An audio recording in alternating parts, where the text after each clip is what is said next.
नमस्ते। आज हिंदी व्याकरण के उपसर्ग के बारे में बात करेंगे। पहले देखेंगे उपसर्ग का क्या ज़रूरत है। तो यदि कुछ नया शब्द हम बना रहे हैं तो ये उपसर्ग का ज़रूरत है। तो इसीलिए हमें पहले जानना चाहिए उपसर्ग क्या है, तो नया शब्द बनाएंगे। तो उपसर्ग है शब्द के पहले।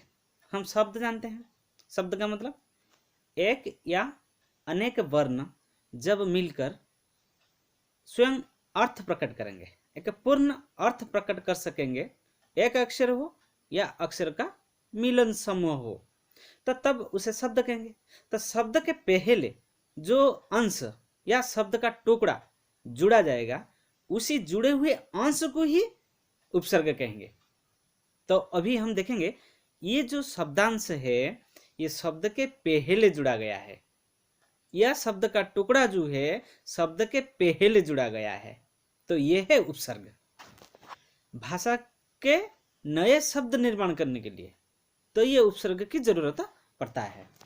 और एक हम ऐसे देखेंगे तो उपसर्ग, सर्ग का मतलब हमने सुना कि अध्याय या भाग, विभाग। तो सर्ग, पहला सर्ग, दूसरा सर्ग। तो ऐसे यहाँ पर देखेंगे तो मान लीजिए सर्ग का उसी प्रकार एक हिस्सा होगा, तो किसी विषय का एक हिस्सा है तो उप का मतलब छोटा, छोटा हिस्सा। तो ये किसी का एक छोटा हिस्सा है, उसी के आधार पर हम समझेंगे। तो ये क्या कर रहा है, एक छोटे हिस्से को समझा रहा है। जैसे कि हम देखते हैं सचिव, उपसचिव, सचिव के नीचे उपसचिव, मुख्यमंत्री, उप मुख्यमंत्री, तो उसके नीचे। तो उप का मतलब है छोटा और सर्ग का मतलब है हिस्सा, एक छोटा हिस्सा। ये छोटे हिस्से दो भाग में पहले शब्द के पहले हम जोड़ सकते हैं, शब्द के बाद में जोड़ सकते हैं, लेकिन यहाँ पर ध्यान रखना चाहिए केवल शब्द के पहले हम जो जोड़ रहे हैं वह है उपसर्ग। उपसर्ग जोड़ने के बाद शब्द में कुछ अर्थ का परिवर्तन आ जा सकता है। जैसे हार, हार के पहले हम एक शब्दांश जोड़ देंगे, शब्द का अंश टुकड़ा आ जोड़ देंगे, तो क्या हो जाएगा, आहार। आहार का मतलब जू है, हार का मतलब नहीं है। तो इसलिए शब्द के पहले शब्दांश जोड़ने के बाद शब्द का कुछ परिवर्तन हो जाता है अर्थ में। हिंदी में उपसर्ग तीन प्रकार के हैं, हम जो व्यवहार कर रहे हैं तीन प्रकार के हैं। हिंदी उपसर्ग है, संस्कृत वाला उपसर्ग है, और एक है उर्दू का। उर्दू अरबी हो या फारसी हो, कुछ आए हुए विदेशी भाषा से कुछ आए हुए उपसर्ग। पहले देखते हैं संस्कृत वाला उपसर्ग। हिंदी भाषा में प्रयोग होने वाले संस्कृत वाला शब्द देखते हैं। जैसे कि मान लीजिए अतिशय, अतिशय, अति युक्त शय, शय है शब्द, अति है उपसर्ग, ये संस्कृत वाला शब्द है। और एक है अतिक्रम, मान लीजिए, और एक है अत्याचार।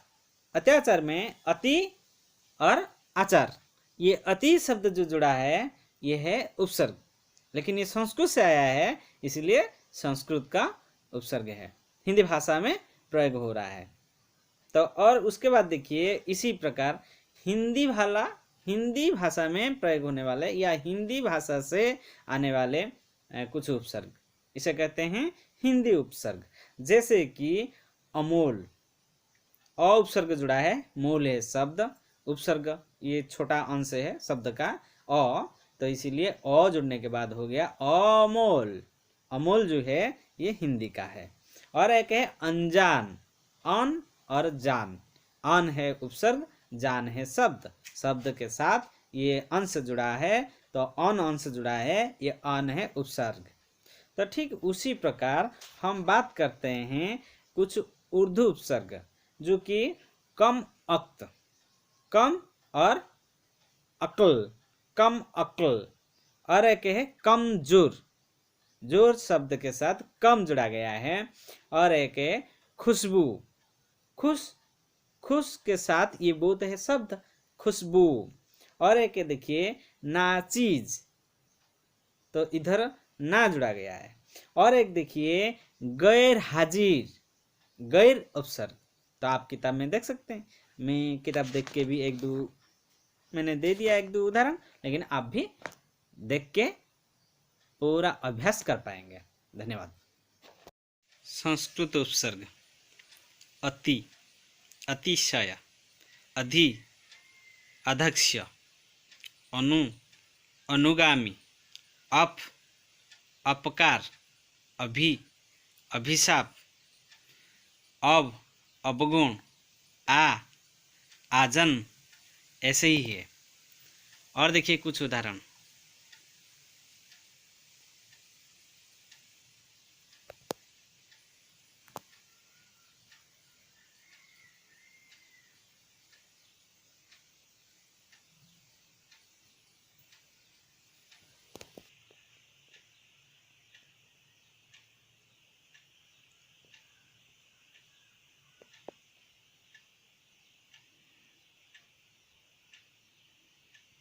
इधर देखिए कुछ है।